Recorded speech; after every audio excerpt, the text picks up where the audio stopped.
We are SpeedDemosArchive.com, your premier source for high-quality speedruns of all your favorite games. And we also have many here from SpeedrunsLive.com, the place to go to for races of games of all shapes and sizes.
Good luck, buddy. You'll need it. Good luck, game.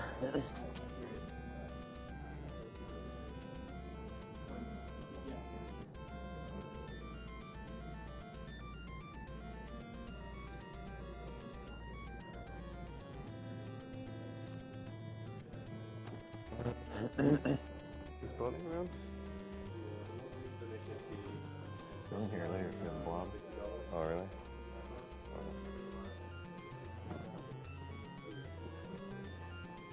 All right, count me down then.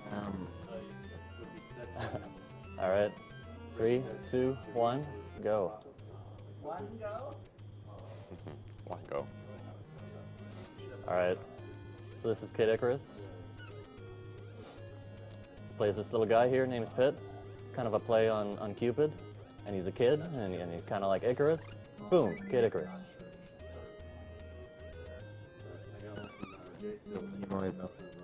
So this first level is pretty straightforward. Taking a lot of hits doesn't really matter. Health becomes much more important later on, though.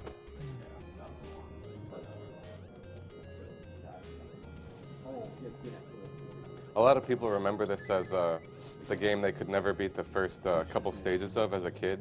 It's really, really brutal, just because it's naturally just a vertical game and with all these precise jumps, and it's really easy to die, especially starting around 1, 2, where ice is introduced and you can just go flying off without ever expecting to. And these repeats are always a childhood favorite.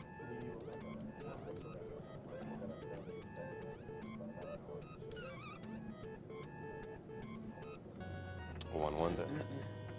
One down. All right, you want to explain the Yeah, hearts sure. and stuff? So starting 1, 2 in a speedrun route, you have to start making use of what the game calls the strength system. The way it works is, in several stages, there's a door in which Zeus appears. And by the time you get to him, you need to accumulate 10,000 points. This is the first level where a Zeus door is, well, there's technically 1 and 1, 1, but you can't make use of that on your first loop through the game. Basically, the way you can get points, the best way to get points is by killing enemies and collecting their precious, precious hearts. When you see Jorf killing these smaller enemies, they'll be dropping small hearts. There's some which drop medium, kind of half hearts, and there's some which drop the big hearts. Those are worth 100, 300, and 500 points respectively, and killing the enemies as well is worth that equal amount that their heart is worth. By the time you get to Zeus, you need 10,000 points. In this stage, he's at the very end of the level, so you do have time, But naturally, in a speedrun, you want to try and optimize it as much as possible, and Jorf's doing a great job on that. Like those lines of 4, you really want to try and shoot down as quickly as possible, and preferably in the same exact position, so you can just collect all their stuff with one solid jump. We got a weird elevator here. Yeah. The game is actually kind of glitchy in a way, and it'll do things that, like, no matter how many times you play the game, it'll do things you've never ever seen before.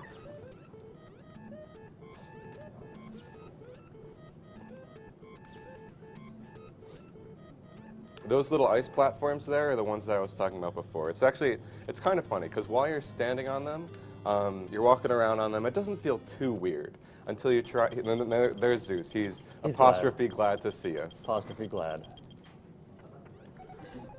But yeah, the ice in this game is funny, because when you jump off it, you basically can't change your jump after you jump off of it. This guy's fake, don't worry about him. Just stuck right under it, yeah. In a speedrun, it actually kind of, in a way, well, sort of gets easier as you go on, just in terms of health usage. And the reason for that is, while there's that separate strength system we talked about, and the idea of strength is that you start with 1 strength, and each of those upgrades Zeus gives you makes your arrows do twice as much damage. So Jorf just got this, he just got upgraded to 2 strength, so now his arrows do 2 instead of 1. And later on in the game, he'll be getting in 2-1. He'll be getting the 3rd strength or the 2nd strength upgrade to go to 3 strength. It can go up to 5. 5. All right, so I don't know what's going on in this world, but there's a bunch of birthday candles. So if it's anybody's birthday out there, these are for you. One of the reasons World 1 is so hard is just because you are so limited on health. The way you upgrade your health in this game is you have to, again, kill a bunch of enemies, and every certain amount of points, you'll get another kind of health increase. Like right now, he's got 7 health max, and once he gets to the next level, which should be around maybe early World 2 in a speedrun, he'll double that size, and he'll be up to 15 health. But in World 1, the way you increase your health is 2 ways, really, mainly. By either collecting these chalices littered throughout the level, or dying and refreshing your health that way. Dying is sometimes a good option, but in World 1, you really don't want to try not to death abuse until 1-4 if it's needed. And there's no health refresh between 1-2 and 2-1. So in a perfect world, you're navigating these really, really hard stages, trying to dodge as much as possible. And a lot of these enemies in the early stages deal between 1 and 2 damage. So that can potentially only be like 4 hits until you're dead.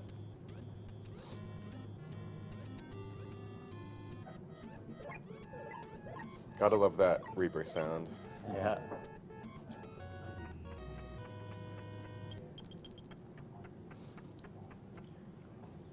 There's a big sequence break coming up in this level that he's going to try.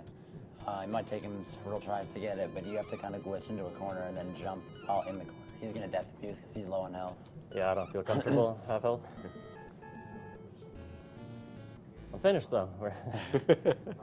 Yeah, you also need health to do the boss at the end of this stage. Like, you need at least 1 health to do it, like, any quickly at all.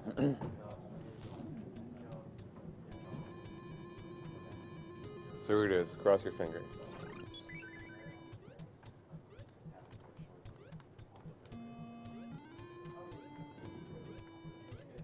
Ah, so close.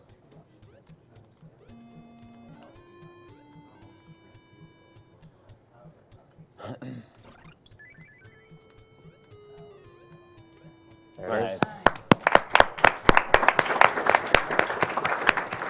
I was still faster than going the normal Yeah. way. This It saves faster. like 40 seconds or something. At least. Every 4th stage of every world is this gigantic maze of a fortress. And so typically in a normal route, you'd have to navigate around. So here's the first boss.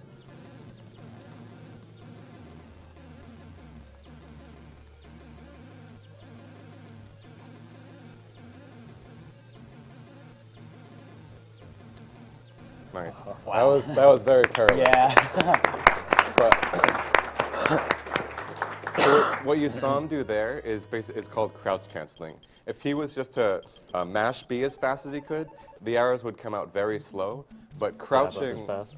yeah, that fast, and crouching refreshes it entirely. So you can technically shoot an arrow every third frame because the inputs would be, button down, button down, button down. And so you can just really spam arrows that way. The only limiting factor is that you can only have 2 arrows on screen. So you want to try and be close. So here's the other level where he's going for strength upgrades. These rocks do, I think, 3 damage. So they would more than pulverize him if they landed on him. He's got 1 health left, and it's a very difficult stage. So he's just got to try and get to the chalice in the midpoint or so. And these, enemies in this game are really, really hard to predict. Like those dudes coming out of the bottom, they could just... Wow. Oh my God. Or the rocks. Stuff comes from above, stuff comes from the bottom, stuff comes from the sides. Yeah, there are packs of enemies where they have their general area where they appear. Yeah. Nice. But you can never predict their exact pattern. It's different every time. So a lot of these kills he's doing, and this game needs a lot of improvisation because, like we were saying, it's not just about surviving. It's also about trying to kill these enemies as precisely as possible, and on these score stages, so that you can move through the stages quickly while still getting their hearts and killing them, so that you can have enough for Zeus, who's waiting for you at the end.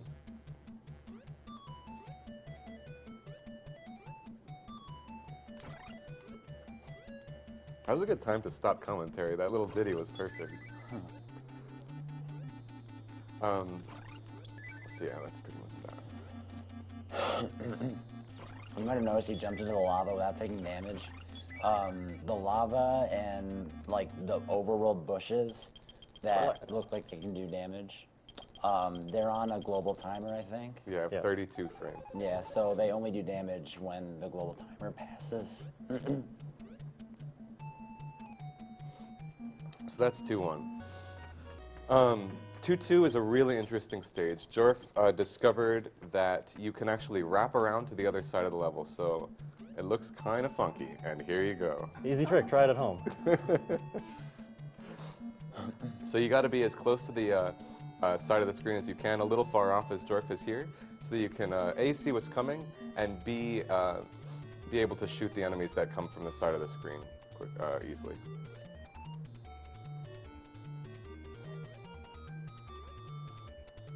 Yeah, this level's just a bunch of concentration and memorization. Mm-hmm. The reason for this isn't just because it's hilarious. It's actually, it's mostly to make the platforms that appear throughout the rest of the level. Yeah, along with these guys, they won't be able to hit me over here. Yeah, since he's so far right, that guy won't be able to touch him. One interesting thing about this game that we actually just found, a few months ago, but recently in terms of the Kid Icarus timeline, is that these groups of 4 enemies share the same RAM addresses as the platforms. So you can see here there's one dude left. At some point in these platforms, he'll despawn so that he can make room in the memory for one of the platforms. What the consequence of that is that you can see he's kind of bobbing up and down. You can see he disappeared there. You can see the enemy was bobbing up and down in the air. When his appropriate platform appears, that platform is going to remember his speed that the enemy last left with. So while the platform always spawns at the same position, if the enemy was last going down when the platform appears, the platform is going to go down for a little bit before going up. And if the enemy was going up, the platform will be straight going up. And the same is true for when a platform replaces another platform. For example, that last platform we saw on the stage went down for a little bit before going up. And that's because it's the RAM address of the thing it replaced was most recently going down. 2-3 is one hard stage because you're very limited on health. You're very limited on health. Thanks. You're very limited on health, so you want to try and start with a full bar. And even then, throughout the whole stage, it's going to be very precise. So Jorf, again, does another screen wrap here for the purposes of the platforms coming up. And these platform jumps are a lot more precise than what we saw in the previous level 2 too. And he's got to make 3 very precise jumps. First of which is right. Nice, you're good. Nice. There are going to be 2 coming up as well, which just add to the difficulty of the stage, in addition to all the enemies that are just trying to get you. He does very precise jumps through that lava again, because if he just wadded through it, then he would be taking damage every 32 frames. So it's kind of a luck thing, just in terms of that you're jumping through it as much as you can, and sometimes when you land in it, it'll hit you because you're on that 32 frame interval, and sometimes it won't. So this part is like 2-2 in that you're trying to be as far to the right of the screen as possible to dodge those flying watermelons, as Jorf calls them, coming at you. And this is really the hardest part of the stage, because it's 2 of those jumps in succession. No. Okay, fair enough. So Jorf is going to do another screen wrap, which he found the positioning for that one as well. But yeah, those are extremely difficult, and worse yet, those really are affected by those flying watermelons flying around. Because if there can be a worst case scenario where the enemy is flying up when the platform appears, and so the platform immediately spawns just going straight up, and you just can't make it. Those banditos that are appearing as from before, there's a lot of stuff in this game which you actually never see in the speedruns, such as power-up rooms where you can survive harsh training and collect a sweet reward. And if you do that, it's this pretty cool upgrade usually. And you can go through the rest of the game, and it's kind of one of the nicer ways the game gives you something to try and make up for its extreme difficulty playing through. Really nice. That was a really good 2-3, so that's that.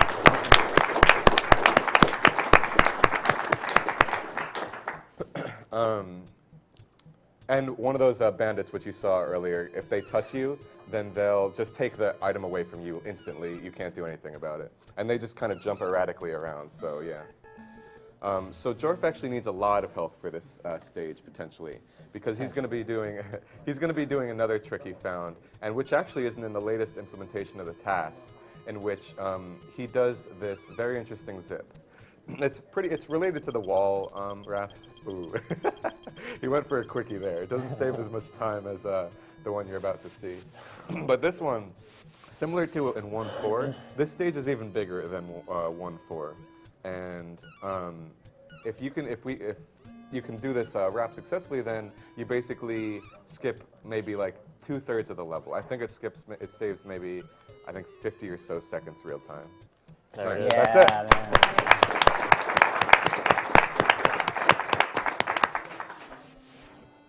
Man. This boss is honestly one of my favorite bosses in an NES game. And the reason for that is he has a very deterministic pattern, but he's still extremely difficult, because you need to spam arrows like you did on 1-4, but he's jumping up and down in that deterministic pattern. So you need to be crouch canceling in the air like crazy. And you know exactly where he's going to be, but it's still extremely difficult, because you're jumping and you're just hitting B down, B down, B down, B down. It's really hard. Also, he's got an extremely satisfying damage sound.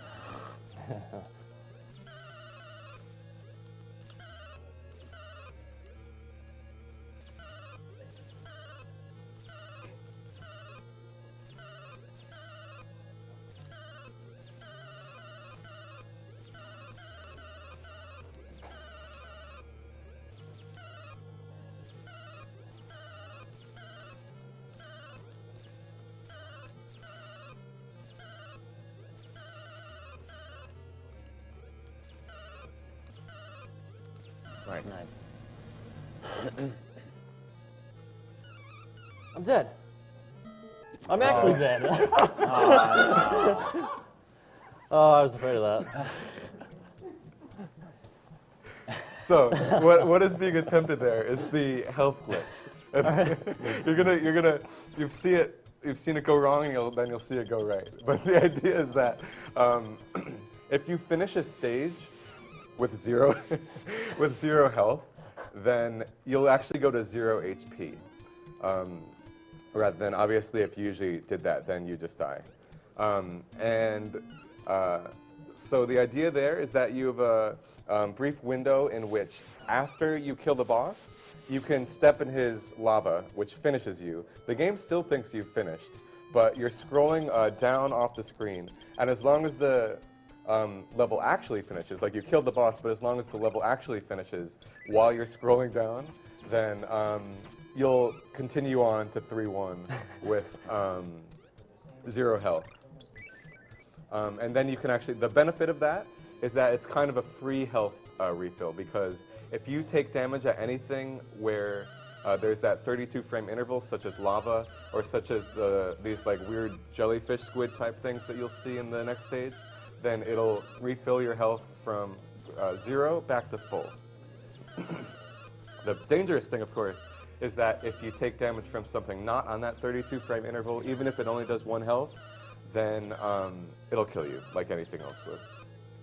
So you have to navigate the early parts of 3-1 with a lot of precision, or else you'll die. And there are a lot of snakes and a lot of flying loopy things, I think they're called Collins, that will just want to obliterate you.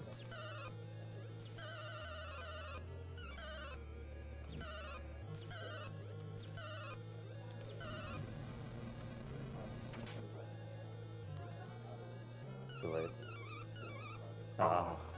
Oh well. So yeah, this is just 1 health instead of 0, but that's fine. We've got backup strats. Backup strats. So that is also a very successful way of refilling your health. Clouds were very delicately placed there, just for Pit.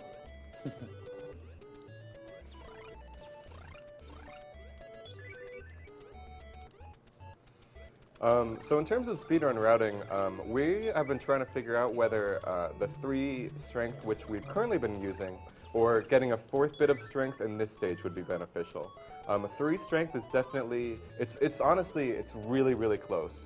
And it's almost up to player preference. 3 strength for sure is a lot more marathon safe. And just not only because getting the strength in this stage, those are the flying jellyfish squids, by the way. Not only because getting the strength upgrade in this level is extremely difficult, but also just because Pandora later on is extremely difficult, and it kind of has a difference there.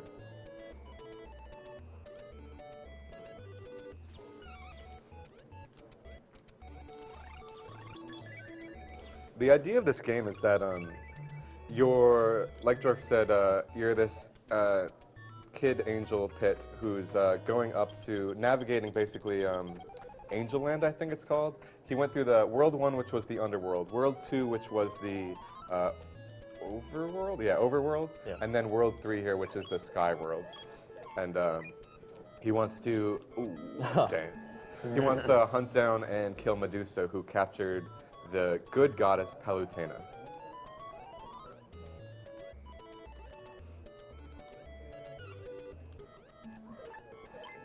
So yeah, those little flying jellyfish things, like I said, are on the 32 frame timer. So sometimes you'll just unexpectedly, or you'll sometimes take damage from them, sometimes you won't. The game gets really mean at this point with like Reapers on 1-tile platforms and like Reapets spawning everywhere. You're going to be seeing a very familiar enemy coming up in a moment here. Oh no, I'm a weakling.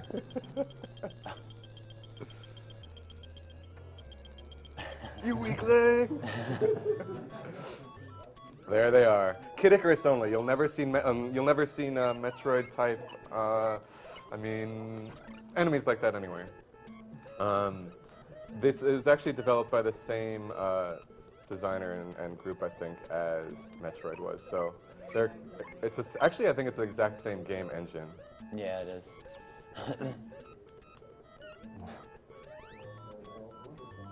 Oh, nice.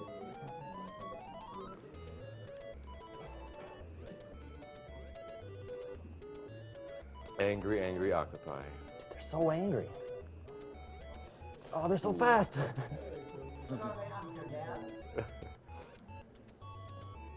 They left their families behind.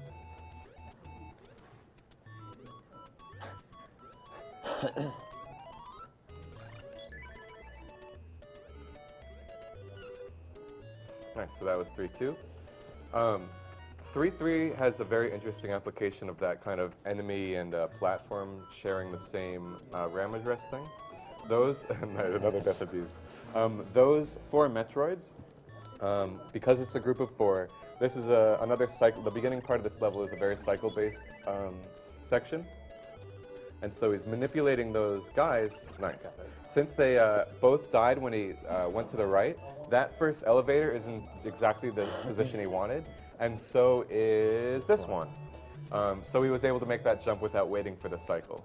So it all, like, you kind of have to kill enemies in such a way where the platforms are beneficial to you. If you're questioning why he's dying at the beginning of like every stage, trying to actually go through these stages as fast as possible without getting hit is like incredibly hard. Yeah. So generally it's faster to kill yourself rather than like try and skirt around a bunch of enemies throughout the stage. Yeah. There is one more way of refilling your health I forgot to mention. There are these, I mean, you've been seeing throughout the game all these little side rooms which are useless. One which Zeus appeared, one which Jorf got called a weakling. There are shops. There are these ones where like there are a million pots and you just have to kind of guess which one has an item you want, or you have to do them in order to get the item at the end of the sequence of thingies. And in some of the rooms there are these yellow health pools which refill your health extremely. That's some lag right there. Oh yeah, it's the lag bomb. There are some rooms which fill your health extremely slowly. I think it's that same 32 frame thing, like 1 health every 32 frames. And so it's better to just die. Eggplant. So Jorf's going for, this is probably, along with 2-3, this is probably the hardest stage in the game. It's just very, very long and difficult, and then the boss at the end is extremely random. So you really just want to come in with full health, or the 2 bars of health that dying gives you. These eggplant wizards are definitely another childhood favorite. If you get hit by them, as Jorf did purposely a minute ago, then they turn you into an eggplant. And the only way to get out of that eggplant mode is to find a nurse somewhere in this gigantic stage, which is, especially in this stage, extremely out of the way of the speedrun route. So rather than that, you just want to not become eggplant.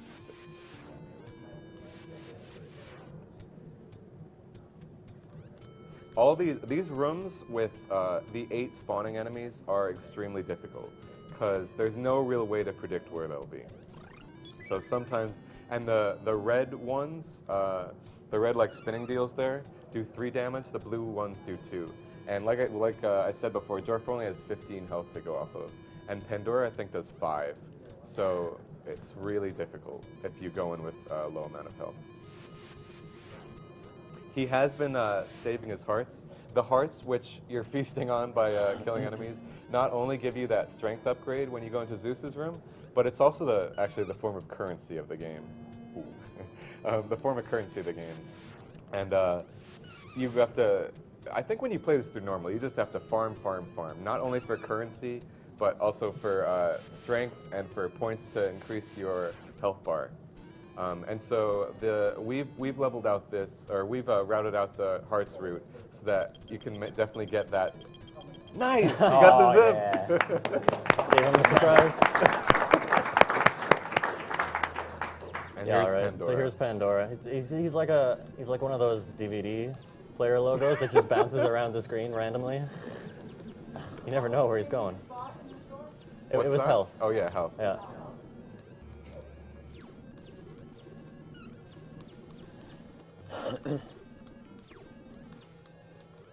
Every single piece on screen just moves erratically, and you can't predict it. You just have to make use of what he gives you and hope for the best. Like, you really faked out Jorf real good there by just doing a total 180. And one more hit will kill him. So you just have to, like, you really just have to hope for the best.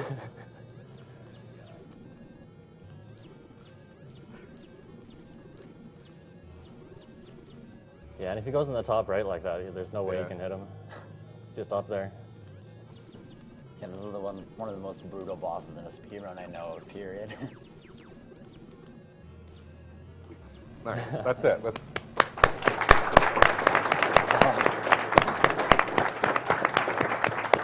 And you got the little clone there as well. Yeah. All right, we're home free now. Yeah. So this last stage is an auto-scroller, and it loops infinitely unless you kill 50 enemies, which isn't a problem.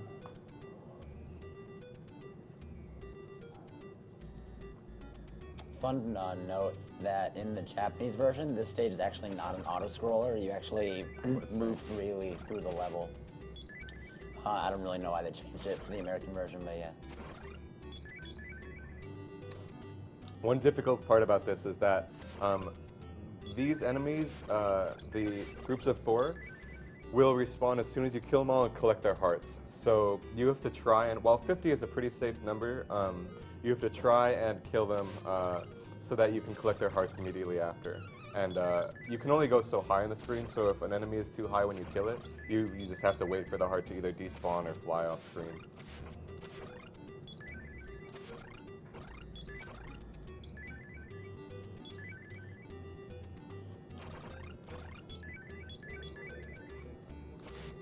It is a lot more difficult if you come in with less strength. I don't know how much health these enemies have, but right now Jorf's got 3 strength, so he's one-shotting everything except for those green statue things, which we don't want to see again.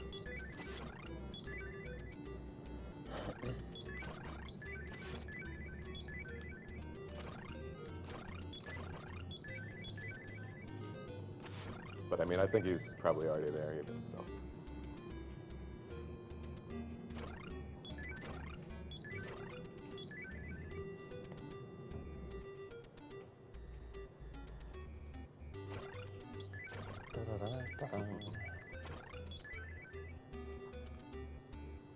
Yeah, there's the purple floor. Means we know we're there.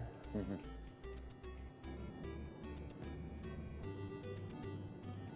And here's the final boss, Medusa, which Pit has strived to defeat. Hardest one yet? Yeah.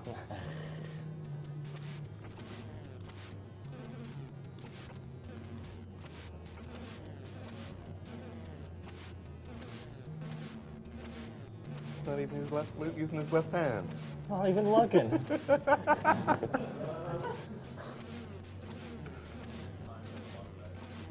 Yeah, no, well, it'll be time when he goes off screen. Okay.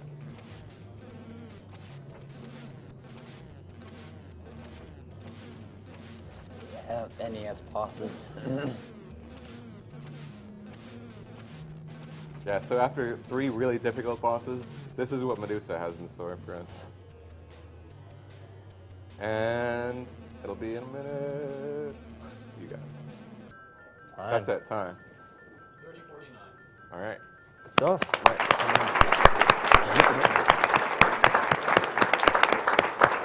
Thank you, Pit. Thank you.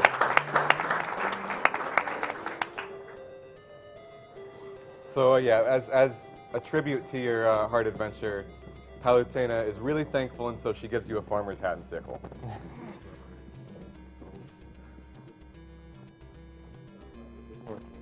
On the Japanese version, the worst ending, she actually turns you into one of the enemies. That's what you get. Yeah. Yeah. Yeah, the endings depend on certain like statistic factors that are tracked by the game, like the number of hearts you have and whether you got all 3 special weapons.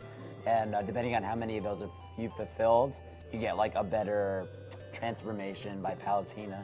You can become like a super strong warrior and like get to kiss her or something, or she kisses you if you get like the best ending. I don't remember. Yeah. Alright.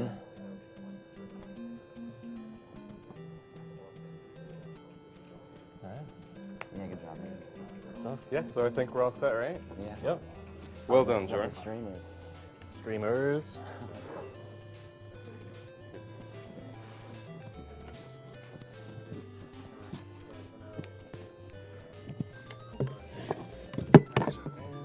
Cheers.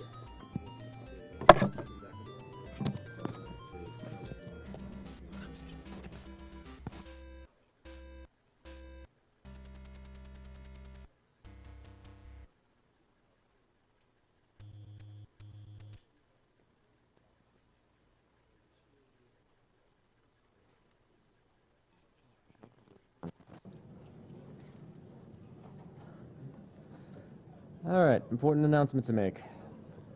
The website, gamesdonequick.com, will come back up gradually around the world as the site's URL is broadcast. DNS entry Here named Pit. It's kind of a play on Cupid, and he's a kid, and he's kind of like Icarus. Boom, Kid Icarus.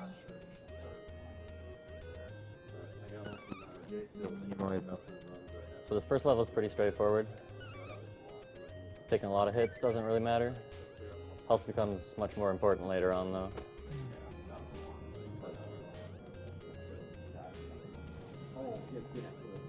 A lot of people remember this as the game they could never beat the first couple stages of as a kid. It's really, really brutal, just because it's naturally just a vertical game and with all these precise jumps, and it's really easy to die, especially starting.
Good luck, buddy.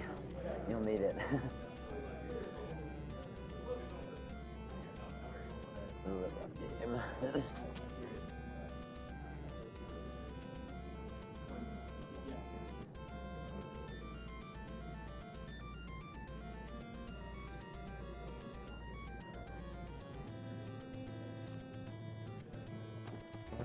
Is floating around? Wasn't here later for the blob. Oh, really?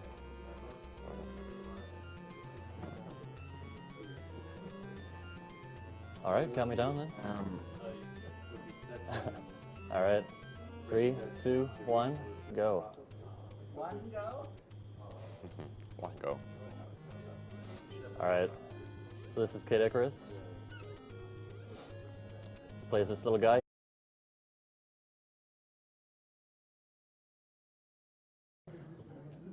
We are SpeedDemosArchive.com, your premier source for high-quality speedruns of all your favorite games, and we also have many here from SpeedrunsLive.com, the place to go to for races of games of all shapes and sizes.